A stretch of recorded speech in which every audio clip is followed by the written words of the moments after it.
여러분, 오늘 강의는 결론부터 던지고 시작하겠습니다. 쌀밥을 끊지 못하셔도 됩니다. 다만 쌀밥을 혼자 먹는 습관은 바꾸셔야 합니다. 쌀밥을 혼자 먹으면 우리 몸은 너무 빨리 움직입니다. 혈당이 빨리 오르고 빨리 떨어지고 허기는 빨리 돌아오고 그러면 또 빨리 먹게 됩니다. 이 빠름이 쌓이면 겉으로는 멀쩡해 보여도 속에서는 경고등이 켜질 수 있습니다. 검사표에서 어느 날 갑자기 나쁜 콜레스테롤이 올라가고 공복 혈당이 경계로 가고 간 수치가 흔들리고 복부 둘레가 조용히 늘어나는 분들이 많습니다. 그런데 여기서 중요한 반전이 있습니다. 쌀이 나쁘다가 아니라 쌀의 속도를 늦추는 동반자를 붙여라입니다. 오늘 제목 그대로입니다. 아직도 쌀만 드십니까?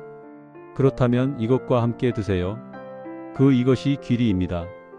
김홍대의 건강수업, 저는 시니어 건강해설자 김홍대입니다.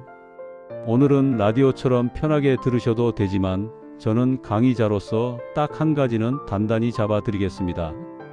귀리는 유행이 아니라 기능입니다. 같은 탄수화물을 먹어도 몸이 반응하는 속도를 바꿀 수 있는 기능을 가진 곡물입니다. 귀리는 밥상 위에서 혈관의 속도, 혈당의 속도, 식욕의 속도를 다루는 도구가 될 수 있습니다. 다만 도구는 사용법이 전부입니다. 귀리를 어떻게 붙이느냐에 따라 여러분에게는 약 같은 도움이 될 수도 있고 어떤 분에게는 배를 더 불편하게 하고 오히려 식욕을 더 자극하는 실수가 될 수도 있습니다. 그래서 오늘 강의는 끝까지 들으셔야 합니다. 쌀과 함께라는 말이 사실은 가장 어렵고 가장 현실적인 기술이기 때문입니다. 먼저 귀리가 무엇인지부터 짚고 가겠습니다. 귀리는 오트라고도 부르고 학명으로는 아베나 사티바로 알려진 곡물입니다. 원래는 사료로 많이 쓰였지만 사람 식탁에서도 널리 먹게 되었고 특히 아침 식사 형태로 전 세계에 퍼져 있습니다. 여기서 중요한 포인트는 귀리는 곡물인데도 곡물 같지 않게 행동한다는 점입니다. 이유는 귀리 안에 있는 수용성 식이섬유, 특히 베타글루칸 때문입니다. 베타글루칸을 아주 쉽게 비유하겠습니다. 위와 장 속에서 물을 만나면 끈적해져서 젤처럼 변하는 섬유, 그리고 그 젤이 음식물의 이동과 흡수에 브레이크를 거는 섬유가 베타글루칸입니다. 이 끈적함이 바로 귀리의 힘입니다. 그래서 귀리는 쌀과 함께 먹을 때 더 의미가 커집니다. 쌀이 가진 빠른 속도에 귀리에 끈적한 브레이크를 붙이는 것이니까요. 여기서 여러분이 바로 묻고 싶으실 겁니다. 김홍대 선생, 그럼 귀리를 밥에 섞으면 뭐가 달라집니까? 크게 두 가지가 달라질 가능성이 큽니다. 첫째는 혈관 쪽 이야기, 둘째는 혈당 쪽 이야기입니다. 먼저 혈관 이야기부터 하겠습니다. 귀리 베타글루칸은 나쁜 콜레스테롤을 낮추는 데 도움이 된다는 근거가 여러 무작위, 대조시험을 모은 메타 분석에서 반복적으로 보고돼 왔습니다.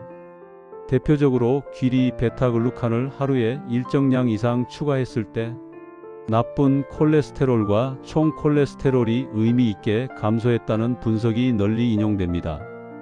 유럽 쪽에서도 귀리 베타글루칸과 혈중 콜레스테롤 감소 관련 과학적 의견이 축적되어 있습니다. 여기서 제가 일부러 조심스러운 표현을 쓰고 있다는 걸 느끼셨을 겁니다. 낮춘다가 아니라 도움이 된다라고요. 왜냐하면 귀리는 약이 아니기 때문입니다. 귀리는 생활 습관의 부품입니다. 꾸준히 그리고 제대로 붙였을 때 도움이 되는 방향성이 나오는 겁니다. 그래서 오늘 제목이 귀리를 드세요가 아니라 쌀과 함께 드세요로 바뀐 게 오히려 정확합니다. 귀리를 먹는다는 단일 행동이 아니라 쌀밥 중심 습관에 귀리를 붙이는 구조 변화가 핵심이기 때문입니다. 이제 혈당 이야기로 넘어가겠습니다. 식후 혈당이 왜 문제인지 시니어에게는 더 중요합니다. 젊을 때는 혈당이 좀 출렁여도 몸이 빨리 회복하는데 나이가 들수록 회복의 속도가 느려지고 혈관과 신경이 그 출렁임의 영향을 더 오래 받는 경우가 많습니다. 귀리 베타글루칸은 탄수화물 식사에 더해졌을 때 식후 혈당과 인슐린 반응을 낮추는 방향의 근거가 체계적 문헌 고찰과 메타 분석으로 제시되어 있습니다.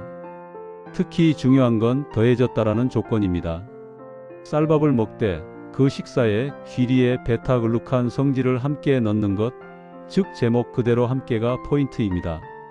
다만 같은 연구에서도 효과 크기는 베타글루칸의 용량, 분자량 같은 물성, 비교 식사의 구성에 따라 달라질 수 있다고 설명합니다. 다시 말해 귀리를 아무렇게나 붙이면 효과가 작을 수도 있고 잘 붙이면 의미 있게 달라질 수도 있다는 뜻입니다. 자, 여기서 오늘 강의의 가장 실전적인 질문을 던지겠습니다. 여러분은 어떤 쪽이십니까? 밥을 먹고 나면 졸음이 쏟아지는 분이십니까? 아니면 밥을 먹고도 금방 허기가 돌아오는 분이십니까? 아니면 둘 다이십니까? 이 세 경우는 다 같은 뿌리에서 시작하는 경우가 많습니다. 탄수화물이 빠르게 들어오고 빠르게 반응하고 그 다음에 빠르게 꺼지는 흐름입니다. 귀리는 이 흐름에 브레이크를 걸 가능성이 있는 재료입니다. 그런데 바로 여기서 함정이 시작됩니다. 귀리를 붙인다고 해서 무조건 브레이크가 달리진 않습니다. 어떤 분은 귀리를 붙이자마자 오히려 더 배가 불편해지고 가스가 차고 속이 더부룩해서 포기합니다. 어떤 분은 귀리를 달게 먹기 시작하면서 오히려 더 자주 간식을 찾게 됩니다.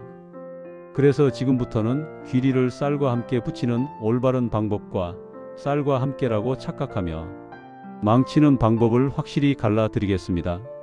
먼저 올바른 섭취 방법의 큰 원칙은 4가지입니다. 첫째, 귀리는 덜 가공된 형태를 우선한다. 둘째, 귀리는 단백질과 함께 붙인다. 셋째, 귀리는 물과 함께 붙인다.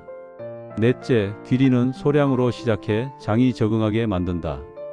이 4가지가 지켜지면 쌀과 함께가 현실에서 작동할 확률이 확 올라갑니다. 첫째 원칙, 덜 가공된 형태부터 말씀드리겠습니다. 귀리는 형태가 다양합니다. 통귀리에 가까운 형태, 잘라낸 형태, 압착한 형태, 곱게 갈아 즉석으로 만든 형태가 있습니다. 일반적으로 덜 가공될수록 씹는 시간이 늘고 위에서 장으로 넘어가는 속도가 완만해질 수 있습니다. 반대로 아주 부드럽고 즉석으로 먹는 형태는 편하지만 어떤 분에게는 흡수 속도가 빨라져 귀리를 먹었는데도 빨리 배고픈 느낌이 올 수 있습니다. 이건 귀리가 나쁜 게 아니라 형태 선택이 맞지 않은 겁니다. 시니어에게는 편의성보다 반응을 우선으로 두는 선택이 필요합니다. 씹을 수 있는 분이라면 압착 귀리 정도는 씹는 리듬을 만들기 좋습니다. 치아가 불편하거나 연화가 약한 분이라면 불린 귀리나 되직한 죽 형태가 현실적입니다.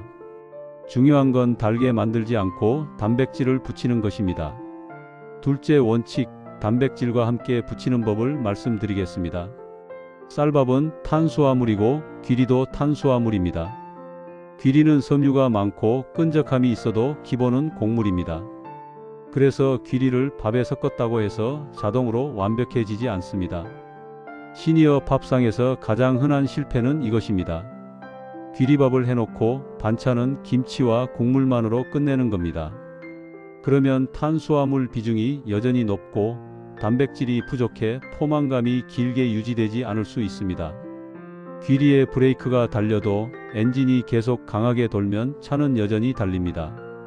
그래서 저는 귀리밥을 드실 때 단백질을 먼저라는 순서를 권합니다. 생선, 두부, 달걀, 닭가슴살 같은 단백질을 먼저 몇 젓가락 드시고 그 다음 귀리밥을 드십시오. 밥의 총량을 억지로 줄이려 하지 마시고 순서를 바꾸십시오. 순서가 바뀌면 속도가 바뀌고 속도가 바뀌면 배고픔이 바뀌고 배고픔이 바뀌면 간식 습관이 바뀔 수 있습니다. 그게 진짜 생활 습관 개조입니다. 셋째 원칙, 물과 함께 붙이는 법입니다. 귀리의 수용성 섬유는 물을 붙잡아 점도를 만드는 방식으로 작동합니다. 그런데 물이 부족하면 어떻게 되느냐? 장에서 섬유가 물을 잡으려고 하면서 변이 더 단단해지거나 배가 더 더부룩해질 수 있습니다. 특히 평소 물 섭취가 적은 분이 귀리를 늘리면 귀리 먹고 변비가 더 심해졌어요 라는 말을 하실 수 있습니다. 그건 귀리가 이상한 게 아니라 물이 부족한 상태에서 섬유만 늘린 결과일 가능성이 큽니다. 그러니 귀리를 시작하는 첫 주에는 물을 의식적으로 늘리십시오. 식사 중에만 마시지 말고 식사 사이에도 조금씩 드십시오. 그리고 국물로만 물을 채우지 말고 순수한 물을 섞어 주십시오. 국물은 나트륨이 높아 오히려 부종과 혈압에 부담이 될 수 있습니다. 넷째 원칙, 소량으로 시작해 장을 적응시키는 법입니다. 이게 시니어에게는 가장 중요합니다. 귀리는 장내 미생물의 먹이가 될 수 있고 발효가 늘면 가스가 생길 수 있습니다. 평소 섬유 섭취가 적던 분에게는 특히 그렇습니다. 그래서 첫 주에는 너무 적어서 효과가 있나 싶은 정도로 시작해도 됩니다. 몸이 편하면 둘째 주에 조금 늘리고 또 편하면 그 다음 주에 조금 늘리십시오. 이 과정이 귀찮아 보여도 결국 오래 가는 길입니다. 한 번에 확 바꾸면 한 번에 확 포기하게 됩니다. 건강은 늘 그 패턴입니다. 자, 이제 오늘 제목을 그대로 실천하는 방법을 아주 구체적으로 들려드리겠습니다. 저는 시니어에게 3가지 방식을 권합니다. 밥솥 방식, 그릇 방식, 그리고 아침 방식입니다. 밥솥 방식은 가장 한국형입니다. 쌀을 주로 드시는 분은 밥솥에서 끝납니다. 이때 핵심은 비율 싸움이 아닙니다. 자존심 싸움도 아닙니다. 내 장이 받아들이는 최적점을 찾는 싸움입니다. 처음부터 귀리를 과하게 넣지 마십시오. 첫 번째 단계는 귀리의 식감이 거슬리지 않는 선입니다. 그 선에서 며칠을 유지하면서 배가 편한지, 가스가 차지 않는지, 화장실 리듬이 좋아지는지 확인하십시오. 괜찮으면 그 다음에 조금 늘리면 됩니다. 이렇게 하면 가족이 귀리를 싫어해도 반발이 덜하고 본인도 오래 갑니다. 그릇 방식은 밥을 건드리기 어려운 분에게 좋습니다. 가족이 싫어해서 귀리밥을 못하거나 외식을 많이 하는 분이 계십니다. 그럴 때는 귀리를 식사의 시작으로 붙이십시오. 예를 들어 식탁에 앉자마자 밥부터 뜨지 말고 귀리로 만든 되직한 죽을 몇 숟갈 먼저 드십시오. 그 다음 단백질 반찬을 드시고 마지막에 밥을 드십시오. 왜 이렇게 하냐? 귀리의 끈적한 섬유가 안문에서 속도를 늦출 여지를 만들기 때문입니다. 탄수화물 식사에 귀리, 베타글루칸을 더했을 때 식후 혈당과 인슐린 반응이 낮아질 수 있다는 근거는 바로 이런 추가라는 조건에서 의미가 생깁니다. 아침 방식은 가장 성공률이 높습니다. 왜냐하면 아침은 식탁이 단순하기 때문입니다. 저녁은 가족 모임, 외식이 끼어들어서 계획이 무너집니다. 아침은 혼자서도 바꿀 수 있습니다. 아침에 귀리를 불려 먹는 방식은 치아가 약한 분에게도 비교적 부담이 덜하고 포만감을 길게 가져가기에 좋습니다.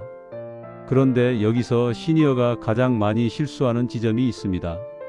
귀리를 달게 만드는 습관입니다. 꿀 한 숟갈, 시럽 한 바퀴, 설탕 한 숟갈, 이 조합은 귀리를 디저트로 만들어 버립니다. 그러면 쌀의 속도를 늦추는 동반자가 아니라 당을 더 얻는 촉진제가 될 수 있습니다. 귀리의 동반자는 단맛이 아니라 단백질입니다. 플레인 요거트, 그릭 요거트, 우유나 무가당 두유, 달걀 이런 것들이 귀리의 힘을 살립니다. 그리고 과일을 넣고 싶으시면 달달한 과일을 크게 넣는 대신 소량만 넣고 견과류는 통째로 과하게 넣기보다 잘게 부어 조금 넣는 정도가 현실적입니다. 자, 이제 잘못된 섭취 방법을 강하게 끊어드리겠습니다. 오늘 제목 때문에 귀리를 만능처럼 생각하시면 안 됩니다. 귀리는 동반자이지 면제부가 아닙니다. 첫째, 귀리를 가공 디저트로 먹는 습관입니다. 시중의 그래놀라, 오트바, 오트 쿠키는 이름만 귀리일 뿐 실제로는 설탕과 기름이 결합된 간식인 경우가 많습니다. 이런 제품을 간식으로 자주 드시면 체중이 늘고 혈당이 출렁이고 오히려 나쁜 콜레스테롤에 불리한 식사 구조가 될 수 있습니다. 귀리는 덜 가공된 곡물로서 힘이 있는 것이지 달달한 과자로서 힘이 있는 게 아닙니다. 둘째, 귀리를 액체로 마시는 습관입니다. 귀리 음료는 편합니다. 하지만 액체 칼로리는 씹는 과정이 없고 포만감이 약해 어떤 분에게는 오히려 더 빨리 배고픔을 불러올 수 있습니다. 게다가 제품에 따라 당이 첨가되거나 맛을 위해 탄수화물이 더 쉽게 흡수되도록 구성된 경우도 있어 귀리니까 괜찮다는 착각이 위험해질 수 있습니다. 귀리 음료가 반드시 나쁘다는 말이 아닙니다. 다만 쌀과 함께 부치는 동반자로 생각하면 액체 형태는 브레이크보다 우회로가 되기 쉽다는 점을 기억하십시오. 셋째, 귀리를 갑자기 많이 늘리는 습관입니다. 특히 변비가 있는 분이 섬유가 좋다더라 하면서 귀리를 크게 늘리면 장이 놀라서 가스가 차고 복부팽만이 생기고 오히려 화장실 리듬이 더 불편해질 수 있습니다. 귀리는 천천히 늘려야 합니다. 그리고 물이 함께 늘어야 합니다. 넷째, 귀리를 붙였다는 이유로 다른 습관을 풀어버리는 겁니다. 아침에 귀리 먹었으니까 점심은 면 먹어도 되지, 귀리 먹었으니까 달달한 커피도 괜찮지. 이런 생각이 시작되면 귀리는 효과가 아니라 착각을 키우는 표지가 됩니다. 건강은 하나의 선택으로 상쇄되지 않습니다. 오히려 작은 선택이 다른 선택들을 더 좋게 이어지게 만들어야 합니다. 귀리는 그 연결고리를 만드는 재료여야 합니다. 이제 여러분이 가장 좋아하시는 방식으로 귀리를 습관화했을 때 우리 몸에 생길 수 있는 긍정적 변화와 부정적 변화를 동시에 정리해 드리겠습니다. 긍정적 변화의 핵심은 속도가 느려진다입니다.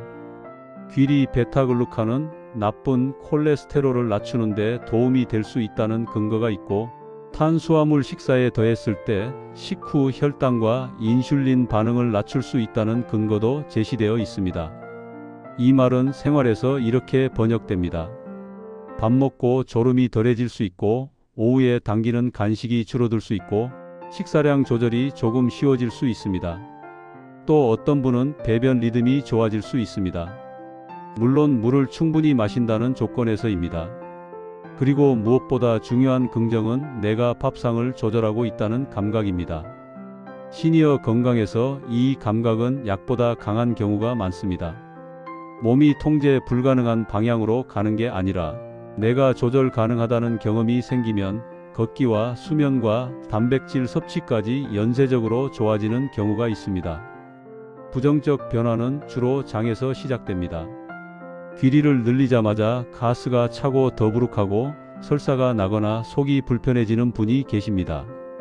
이런 분은 귀리 자체가 안 맞을 수도 있고 양이 과했을 수도 있고 물이 부족했을 수도 있고 혹은 기존에 과민한 장 상태가 있었을 수도 있습니다. 이때 귀리가 나쁜 음식이구나라고 결론 내리지 말고 내 방식이 틀렸구나 혹은 내 몸의 조건이 이렇구나로 접근해야 합니다.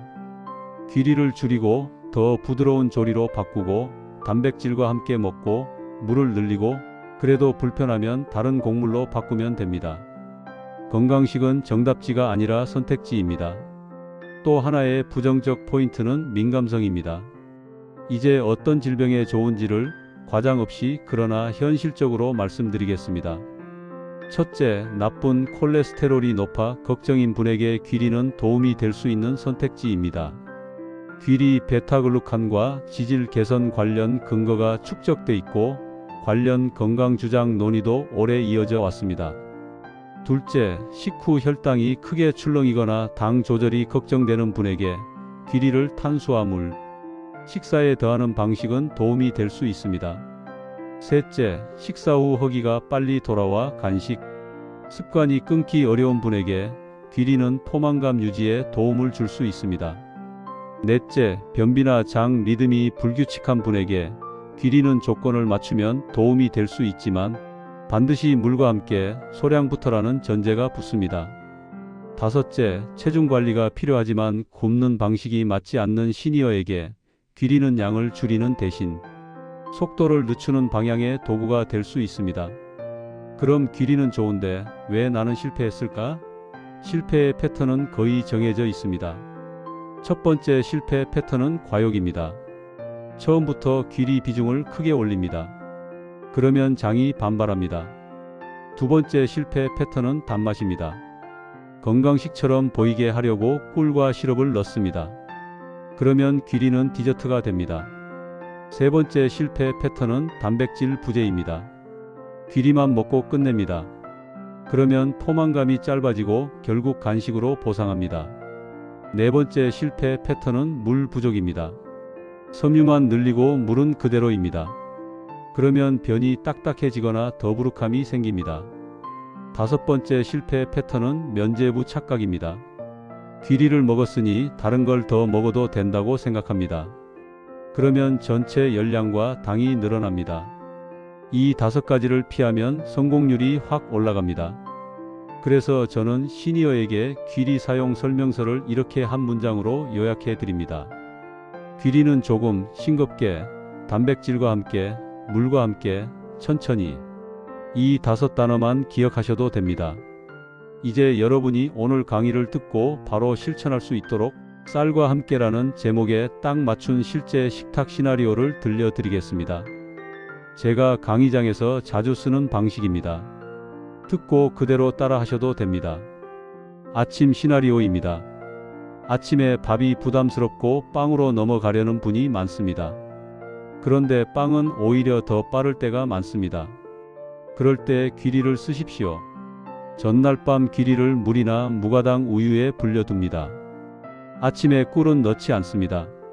대신 플레인 요거트나 그릭 요거트를 섞습니다.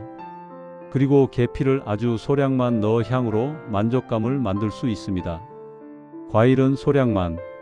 이렇게 드시면 아침이 달달한 만족이 아니라 오래가는 만족이 됩니다. 이 차이가 오전의 간식 습관을 바꿉니다. 점심 시나리오입니다. 점심은 외식이 많습니다. 외식에서 밥을 끊기 어렵습니다. 그러니 순서를 바꾸십시오. 단백질 반찬을 먼저 드십시오. 고기든 생선이든 두부든 상관없습니다. 그 다음 채소를 드십시오. 마지막에 밥을 드십시오. 그리고 가능하다면 밥의 일부를 귀리밥으로 바꾸거나 집에서 싸갈 때는 귀리밥을 준비하십시오. 귀리는 탄수화물 식사에 더해졌을 때 의미가 생긴다는 점을 떠올리시면 좋습니다. 저녁 시나리오입니다. 저녁은 과식이 문제입니다. 시니어는 저녁에 움직임이 줄어들기 때문에 저녁에 탄수화물 과다 섭취가 체중과 혈당에 더 불리하게 쌓일 수 있습니다. 저녁에 귀리를 쓰는 가장 쉬운 방법은 밥을 줄이려고 애쓰는 게 아니라 밥의 일부를 귀리로 바꾸고 씹는 시간을 늘리는 겁니다. 밥 한 숟가락을 입에 넣고 천천히 씹으십시오. 그리고 국물로 삼키지 마십시오. 국물은 나트륨이 높고 씹는 시간을 줄여 과식을 유도할 수 있습니다. 귀리밥의 장점은 씹는 리듬을 만들어준다는 데도 있습니다. 간식 시나리오입니다. 시니어는 오후에 허기가 올 때가 많습니다. 그때 과자나 빵을 드시면 당이 빨리 오르고 저녁에 더 배고파집니다. 간식은 귀리 디저트가 아니라 귀리의 소량을 활용한 단백질 간식으로 바꾸십시오. 플레인 요거트에 귀리를 아주 소량 섞고 견과를 조금 올리거나 삶은 달걀과 함께 귀리를 소량 곁들이는 방식이 좋습니다. 귀리만이 아니라 귀리와 함께가 여기에서도 원칙입니다. 자, 이제 강의의 핵심으로 다시 돌아오겠습니다. 오늘 제목은 아직도 쌀만 드십니까? 까입니다. 쌀을 끊어야 한다고 겁주려는 게 아닙니다. 쌀이 중심인 식탁에서 속도 조절 장치를 붙이라는 겁니다. 그 장치로서 귀리는 의미가 있습니다. 나쁜 콜레스테롤과 관련해 귀리 베타글루칸이 도움이 될 수 있다는 근거가 있고 탄수화물 식사에 더해 식후 혈당 반응을 완화할 수 있다는 근거가 있습니다. 시니어에게는 밥을 끊는 극단보다 밥을 바꾸는 기술이 필요합니다. 귀리는 그 기술의 시작점이 될 수 있습니다. 건강수업, 저는 김홍대였습니다. 하십시오. 내일 한 끼만이라도 쌀과 함께 귀리를 조심스럽게 붙여 보시기 바랍니다.